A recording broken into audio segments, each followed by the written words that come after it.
Hey guys, welcome back to the show. நீங்களாம் பார்த்து கொண்டு இருப்பது ஓகே ரியாக்ஷன்.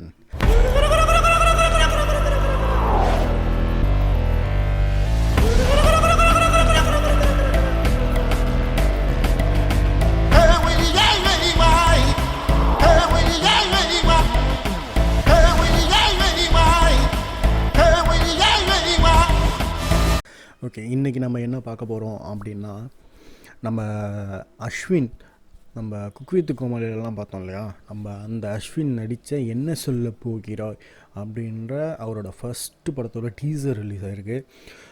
இந்த படத்தில் வந்து அந்த ப்ரொடியூசருக்கு வந்து ரொம்ப தேங்க்ஸ் சொல்லிக்கணும். பிகாஸ் அந்த படத்தில் நடிக்கிற லீட் கேரக்டர்ஸ் எல்லாருமே அவங்களுக்கு டெபியூட் மூவி தான் இது.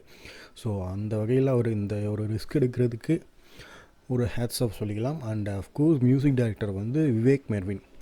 வரசாத அந்த சாங்லாம் போட்டார் இல்லையா, காண்டு கண்ணம்மா அந்த சாங்லாம் போட்டாங்க இல்லையா, அவரும் தான் போட்டிருக்காங்க.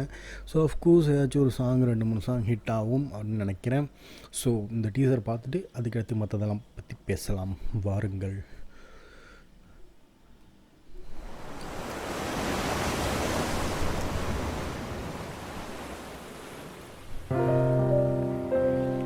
லவ் லைஃப்பில் லவ் பண்ணாதவங்க யாருமே இருக்க முடியாது.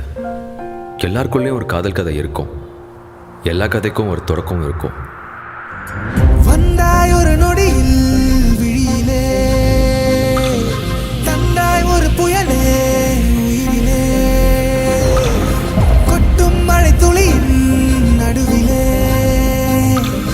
கொல்லும் உனதழகில் முருகினே.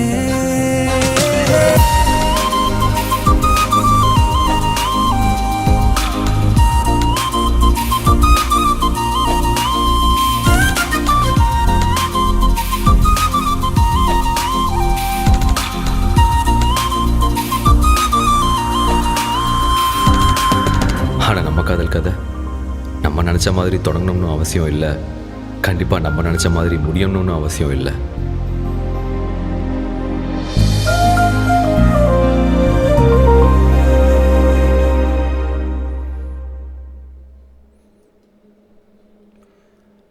Nice nice nice nice. First of all நான் இதை ஃபஸ்ட்டு சொல்லிக்கிறேன். அஸ்வின் வந்து அவரை நான் குக் வித் கோமாளி எனக்கு ரொம்ப பிடிச்சது. அவரை பர்சனலாகவே எனக்கு நிறையா என்ன சொல்கிறது, என்கிட்ட இருக்கிற சில கேரக்டர்ஸ்லாம் அவங்கள்ட்ட இருக்கிற மாதிரி ஒரு ஃபீல் அப்படிலாம் இருந்துச்சா. ஸோ அதனால் நான் கொஞ்சம் அட்மையர் பண்ண ஆரம்பித்தேன். அதுக்கப்புறமா அவரை பற்றி தெரிய வந்துச்சு. கிட்டத்தட்ட 7 வருஷமாக அவரோட ஸ்ட்ரகிள்ஸ், ஹார்ட் ஒர்க், டெடிக்கேஷன், அவரோட பேஷன்ஸ், பொறுமைகள், இதுக்கெல்லாம் கிடைத்த ஒரு வெற்றி தான் இந்த என்ன சொல்ல போகிற அப்படின்ற ஃபஸ்ட்டு படம். பட் ஓகே, ஹீரோயின் எல்லாருக்குமே வந்து இது ஒரு நல்ல ஒரு ஓப்பனிங்காக இருக்கும், நல்ல ஒரு லேண்ட் ஆகும் இது அப்படின்னு நம்பிக்கையில் இது எடுக்கிறாங்க. ஓகே ஃபைன், எல்லாமே ஃபைன். பட் இது வந்து என்னோடய பர்ஸ்னலான ஒரு விஷயம். ஆனால் இது உங்களுக்கு இது எப்படி நீங்கள்லாம் எடுத்துப்பீங்கன்னு தெரில. நிறைய பேருக்கு இது பிடிக்காமல் இருக்கலாம். நான் சொல்ல போகிறது என்னென்னா, அஸ்வின் வந்து இந்த 7 வருஷம் போராடிட்டு இருந்தார் இல்லையா, அந்த டயத்தில் வந்து பண்ண நிறையா ஷார்ட் ஃபிலிம்ஸு, டெலிஃபிலிம்ஸு, இதெல்லாம் வந்து பைலட் ஃபிலிம்ஸ், இதெல்லாம் நிறையா பண்ணியிருந்தார். எனக்கு இந்த டீசர் பார்க்குறப்ப அதே மாதிரி தான் இருந்துச்சு. இது வந்து வெறும் ஒரு ஆல்பம் சாங் மாதிரியோ, இது வந்து ஒரு மூவி ஃபீல் வரல பர்சனலாக எனக்கு. ஏன்னா அவர் இதுக்கு முன்னாடியுமே இதான் பண்ணார். இந்த புனித் எடுத்த ஏதோ ஒரு ஃபிலிம் ஒன்று பண்ணார் இல்லையா. ஸோ அதுலேயுமே அதே குவாலிட்டியான வீடியோ, ஆடியோ எல்லாமே பார்த்துட்டு இதுலேயும் திருப்பி இதே மாதிரி ஒரு லவ் அப்படின்னு வரப்போ பர்சனலாக என் மனசு ஏற்றுக்க மாட்டேங்குது. இது வந்து ஒரு படம் அப்படின்ட்டு. என்னை பொறுத்த வரைக்கும் இது வந்து ஒரு நார்மலான ஒரு லவ் ஸ்டோரி ஃபிலிம் தான் அப்படின்ற மாதிரி இருக்குது. ஸோ இப்போலாம் லவ் தாண்டி நிறையா வந்துருச்சு சினிமாவில். நிறைய பேர், நிறையா ஆடியன்ஸ் எதிர்பார்க்குறாங்க. லவ் ஃபிலிம்லாம் குறிப்பிட்ட ஆடியன்ஸுக்கு மட்டும்தான் கவர் பண்ணுற மாதிரி இருக்கும். அண்டு குறிப்பிட்ட டைம் தான் அது கொஞ்ச நாள் ஆச்சுன்னா தூக்கி போட்டு போயிடுவாங்க. பட் த்ரில்லர், ஹாரர், இந்த மாதிரி க்ரைம், இந்த மாதிரி இருக்கிற ஒரு ஸ்டோரி பேஸ்டான ஸ்டோரி, ஜெய்பீம்லாம் எடுத்துக்க பார்த்திங்கன்னா, ஸோ அதெல்லாம் வந்து நிற்கும் படம்.